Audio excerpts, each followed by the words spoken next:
اعوذ باللہ من الشیطان الرجیم بسم اللہ الرحمن الرحیم۔ سورہ فرقان میں اب پھر وہی مضمون آ گیا ہے کہ مشرکین مکہ کی طرف سے وہ ایک ہی مطالبہ تھا کہ جو دہرا دہرا کر بار بار سامنے آ رہا تھا کہ کوئی حصی معجزہ دکھایا جائے، کوئی ایسی چیز جس سے کہ بالکل واشگاف ہو جائے، واقعتاً ہم پر عیاں ہو جائے کھل کر کہ واقعی آپ اللہ کے رسول ہیں۔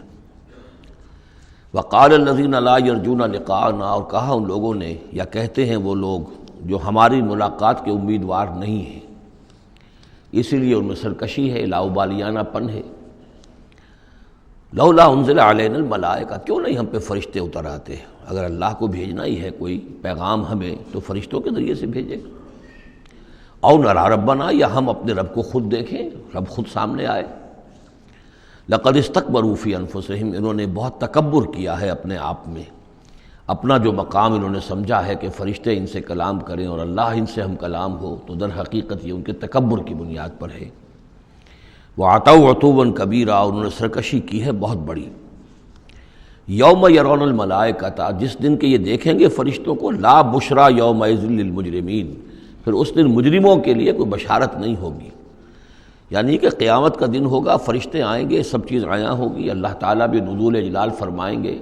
سارے غیب کے پردے اٹھ جائیں گے، تو پھر بشارت تو کوئی نہیں ہے مجرمین کے لیے، موقع کوئی نہیں، کوئی توبہ کا موقع نہیں۔ وَيَقُولُونَ حِجْرًا مَحْجُورًا، اور وہ کہیں گے کہ کوئی روک ہو، کسی طرح ہمیں بچایا جائے، کوئی روک ٹوک ہو جائے اس ساعت کو روکنے کے لیے۔ وَقَدِمْنَا إِلَىٰ مَا عَمِلُوا مِنْ عَمَلٍ، یہ تیسری مرتبہ وہ مضمون آ رہا ہے کہ بغیر حقیقی ایمان کے اگر نیکیاں دنیا میں کی جاتی ہیں اپنے ضمیر کو کچھ مطمئن کرنے کے لیے، اپنے دلوں کو دلاسا دینے کے لیے، تو ان کی کوئی حیثیت اللہ کے ہاں نہیں ہے۔ یہ سورہ ابراہیم میں بھی آ چکا ہے، اور پھر سورہ نور کے اندر ہم پڑھ چکے ہیں کہ سراب کی حیثیت رکھتی ہیں یہ نیکیاں ان کی، جیسے کہ پیاسا جو ہے وہ سمجھتا ہے کہ پانی ہے، یحسبہ الظمآن ماء حتی اذا جاءہ لم یجدہ شیئا ووجد اللہ عندہ ووفاہ حسابا، بس اللہ سریع الحساب۔ اور یہاں تیسری مرتبہ آ رہا ہے وَقَدِمْنَا إِلَىٰ مَا عَمِلُوا، ہم آگے بڑھیں گے ان کے اعمال کی طرف، ڈھیر لگے ہوں گے، ان کی نیکیاں ہیں، ان کی یہ خیرات ہے، یہ فاؤنڈیشن بنائی تھی، یہ یتیم خانہ کھولا تھا، یہ ہسپتال تھا، یہ تھا وہ تھا، یہ جو حاجی تھے ان کی خدمات تھیں۔ قدمنا الی ما عملوا، اور نقشہ ایسا کھینچا گیا ہے جیسے کہ کوئی آئے اور آگے آ کے ٹھوکر مارے، جیسے کہ فٹ بال کو کک ماری جاتی ہے۔ وقدمنا الی ما عملوا من عمل، ان کے وہ بڑے بڑے عمل جس پر انہیں بڑا غرہ ہوگا، بہت سہارا ہوگا کہ ہم بہت کچھ لے کر جا رہے ہیں، ہم اس کی طرف آگے بڑھیں گے۔ فجعلناہ ھباء منثورا، تو ہم اسے کر دیں گے اڑتا ہوا غبار۔ یعنی وہ جو نظر آ رہا تھا کافی کہ یہاں پہ بڑی نیکیوں کا انبار ہے، معلوم ہوگا غبار تھا اور کچھ نہیں۔ اسی کا وہاں نقشہ کھینچا گیا سورہ ابراہیم میں کہ جیسے ریت ہو، راکھ ہو، اور اس کے اوپر تیز آندھی آئے اور وہ ہوا ختم ہو جائے، کوئی اس کا وجود نہ رہے۔ یہ ہے حقیقت ان نیکیوں کی کہ جو حقیقی ایمان کے بغیر ہوتی ہیں۔ نیکی صرف وہی ہے کہ جو اصل ایمان باللہ اور ایمان بالآخرت کے ساتھ ہو، اللہ کی رضا جوئی اور آخرت کی جزا کے سوا کوئی شے مطلوب نہ رہے، کسی درجے میں بھی کوئی اس کے ساتھ اور اپنا مطلوب اور کوئی مقصود شامل ہو گیا، شہرت شامل ہو گئی، یا کوئی اور کوئی لوگوں کے اندر ہر دل عزیزی حاصل کر کے مجھے کوئی الیکشن لڑنا ہے، پھر ان کا مجھے لیڈر اپنے آپ کو بنانا ہے، یا کوئی اور ان کے ووٹ لینے ہیں، کوئی شے بھی شامل اگر ہو گئی تو پھر یہ کہ اللہ کی میزان میں ان کا کوئی وزن نہیں، وہ غبار ہے جو اڑ جائے گا۔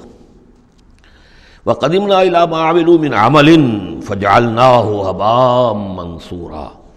اصحاب الجنت یومئذ خیر مستقرا واحسن مقیلا، جنت والے لوگ جو ہے وہ اس لوگ ہوں گے بہت اچھے ٹھکانوں میں، اور ان کا جو ہوگا دوپہر کے آرام کی جگہ بہت ہی عمدہ ہوگی، قیلولے کی جگہ۔ وَيَوْمَ تَشَقَّقُ السَّمَاءُ بِالْغَمَامِ، اور یہ ہے وہ قیامت کا نقشہ جس دن کے آسمان پھٹے گا اور کچھ بادلوں کی طرح کی کیفیت ہو جائے گی۔ وَنُزِّلَ الْمَلَائِكَةُ تَنزِيلًا، اور پھر فرشتوں کو اتارا جائے گا، فوج در فوج فرشتے نازل ہوں گے۔ الملک یومئذ الحق للرحمن، اس دن تو پھر بادشاہی اور اختیار گویا کہ بالکل علم نشرہ ہو جائے گا کہ صرف رحمان کے لیے ہے۔ آج تو کچھ پردے پڑے ہوئے ہیں، اس وقت بھی اختیار اسی کا ہے، لیکن کچھ پردے پڑے ہوئے، کچھ نظر آتا ہے کہ اس کے ہاتھ میں بھی اختیار ہے، اس کے پاس بھی طاقت ہے، لیکن اس روز معلوم ہوگا کہ الملک یومئذ الحق للرحمن وکان یوما علی الکافرین عسیرا، اور وہ دن کافروں پر بہت بھاری ہوگا۔ ویوم یعض الظالم علی یدیہ، اور وہ دن ہوگا کہ ظالم جو ہے، جو گناہ گار ہیں، مشرک ہیں، کافر ہیں، اللہ کے جو باغی تھے، وہ اپنے ہاتھوں کو کاٹیں گے اپنی جھنجھلاہٹ میں۔ یقول یا لیتنی اتخذت مع الرسول سبیلا، اور کہیں گے کاش کہ میں نے رسول کے ساتھ راستہ اختیار کیا ہوتا، رسول کے راستے پر چل رہا ہوتا، میں ان کا اتباع کرتا، ان کے ساتھیوں میں شامل ہو جاتا۔ یہی ہے وہ عض یعض، ہاتھوں کو کاٹنا، کہ جس کے لیے وہ میں نے حدیث جو آپ کو سنائی تھی کل کہ ملکن عاضًا، پہلا دور نبوت تھا، پھر دوسرا دور خلافت علی منہاج النبوہ، اور تیسرا دور حضور کی اس حدیث کی روح سے ہے ملکن عاضًا، کاٹ کھانے والی ملوکیت، ایسی ملوکیت جو ظالم ہوگی۔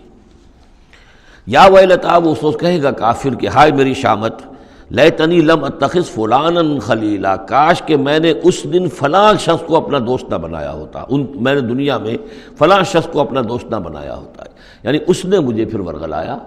میرا تو دل کچھ کھلنے لگا تھا، مجھ پر حقیقت منکشف ہونے لگی تھی، میں تو کچھ مائل ہونے لگا تھا رسول کی طرف، لیکن فلاں میرے دوست نے مجھے پھر ورغلایا اور مجھے اس راستے سے واپس لے گئے۔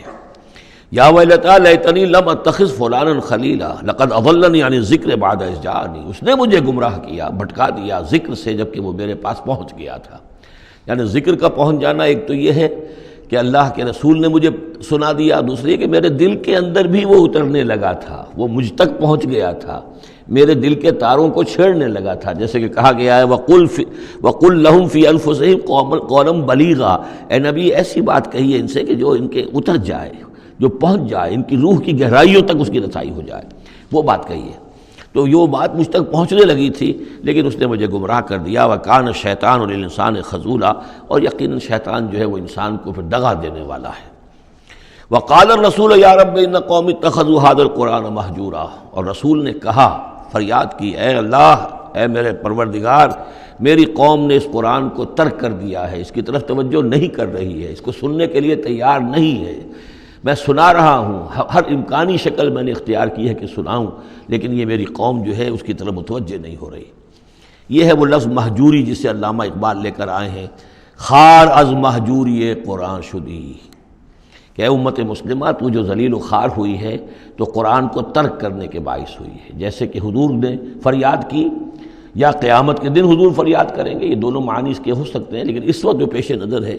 جو اس کی تعویل خاص ہے، وہ یہی ہے کہ حضور نے اس وقت فریاد کی کہ یہ میری قوم، یہ قریش، یہ میرے رشتہ دار بھائی بند سننے کو تیار نہیں ہے۔ یا رب ان قوم اتخذوا هذا القرآن مہجورا،